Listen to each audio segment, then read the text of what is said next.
Que a graça e a paz do Senhor Jesus, meus irmãos, estejam com todos nós. Hoje nós estamos para meditar um pouco sobre a sugestão do presente diário que tem como tema a conversão, ou melhor, conversão, baseado no texto de Atos capítulo 9, versículo 22 ao versículo 31. Na vida já me deparei com muitos convertidos ao Evangelho de nosso Senhor Jesus Cristo, e de alguns, confesso, fiquei com o pé atrás, duvidando como quem aguarda maiores evidências. No livro de Atos, relata como os irmãos de Damasco ficaram, ao ver e ouvirem o testemunho pessoal de Paulo. Diziam: será isso possível? Realmente isso é verdade? Veja o que diz no capítulo 9, versículo 21. Não é este o que exterminava em Jerusalém os que invocavam o nome de Jesus, e para que veio com o fim de levar amarrados para os principais sacerdotes? A conversão de Paulo foi um dos principais eventos narrados no livro de Atos.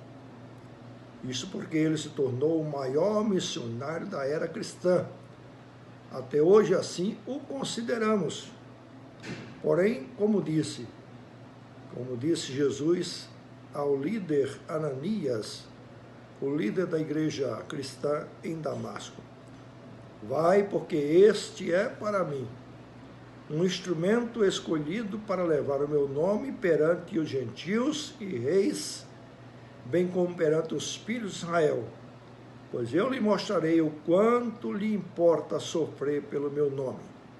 Atos 9, versículo 15 e 16.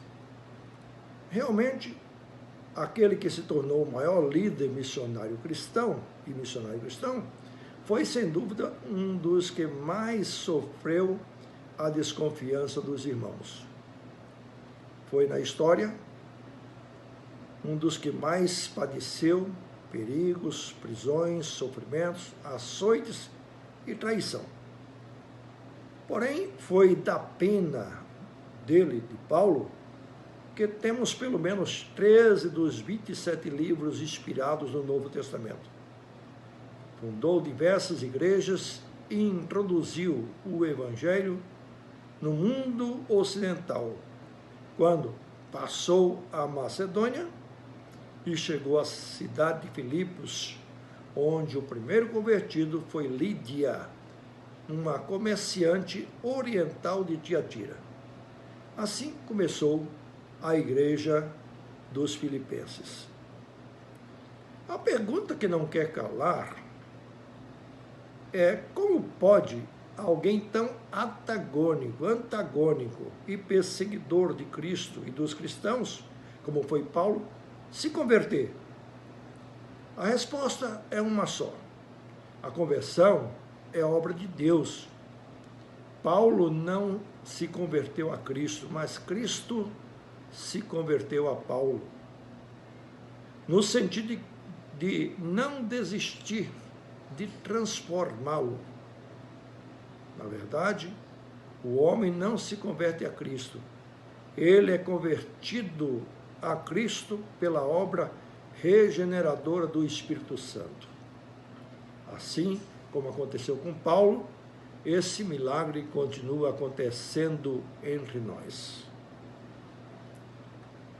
Muitas vezes achamos que não adianta orar, esperar ou acreditar que fulano ou fulana venha um dia a se converter. Santa ignorância. Deus diz: agindo eu, quem me impedirá?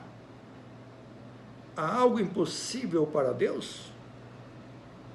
Há quem procrastine e até adie o dia de sua conversão. Mas aos chamados e amados de Deus, esse dia será irresistível. A fé bíblica nos ensina E a história exemplifica e mostra que isso continua acontecendo. Glória a Deus!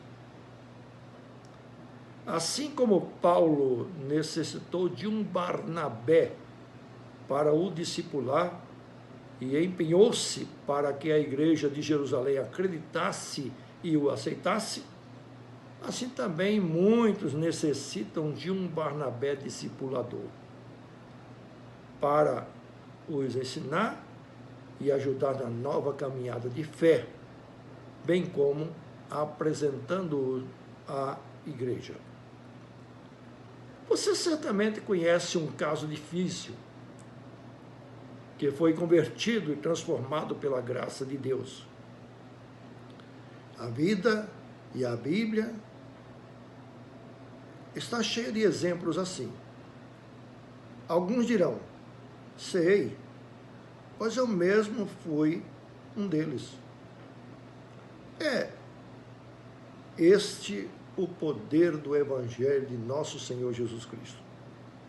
No mundo atual, milhares há que estão pagando com suas vidas o preço desse testemunho e de ser discípulo de Cristo numa sociedade hostil ao cristianismo. Para quem viveu no Brasil da primeira metade do século XIX até a primeira metade do século XX, sabe das hostilidades que passaram os protestantes, que depois foram chamados de os crentes, mas que agora são conhecidos como os evangélicos, e praticamente não sofrem nada por amor a Cristo e o seu evangelho. Graças à misericórdia de Deus, o Brasil tem sido poupado de ter um sistema político ideológico materialista e ateísta, como aconteceu com a Rússia após a Revolução Comunista e vários outros estados europeus.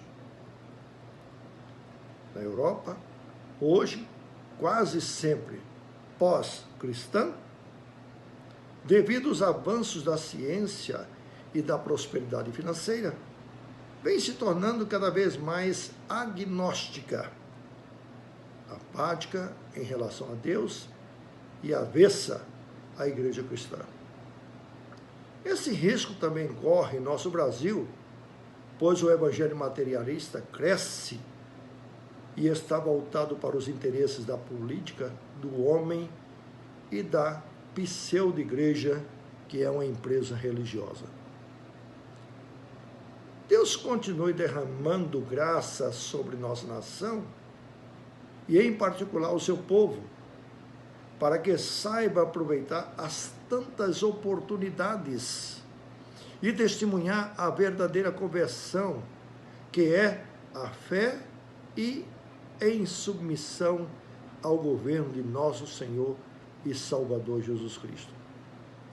Reverendo Silas Rebouças Nobre, Goiânia, setembro de 2020, o ano da pandemia mundial. Assim Deus nos abençoe e a graça do Senhor esteja sobre todos nós. Amém.